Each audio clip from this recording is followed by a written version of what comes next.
नमस्कार विद्यार्थी मित्रांनो, आज आपण 6 जानेवारी 2025 च्या केवळ आणि केवळ महाराष्ट्रातील चालू घडामोडीचे प्रश्न बघणार आहोत। तर चॅनलवर नवीन असाल तर चॅनेलला नक्की सबस्क्राइब करून घ्याल। चला तर व्हिडिओला सुरुवात करूया। प्रश्न क्रमांक पहिला, शब्दांच्या पसाऱ्यातील अर्थाच्या आत्महत्या या काव्यसंग्रहाच्या लेखिका कोण आहेत? याचे उत्तर आहे कवयित्री सुनीता झाडे। प्रश्न क्रमांक दुसरा, पहिल्या आंतरराष्ट्रीय फुले महोत्सव कोठे आयोजित केला गेला? याचे उत्तर आहे पुण्यात।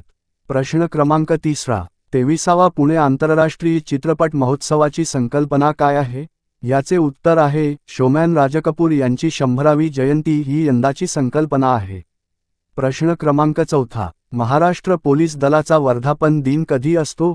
याचे उत्तर आहे 1 जानेवारीला। प्रश्न क्रमांक पाचवा, बालिका दिन कधी असतो? याचे उत्तर आहे 3 जानेवारीला। मित्रांनो, तर हे होते महाराष्ट्र राज्याची संबंधित 5 चालू घडामोडीचे प्रश्न। जाता जाता व्हिडिओला नक्की लाईक करून जाल, कारण व्हिडिओ बनवायला खूप मेहनत लागते। धन्यवाद।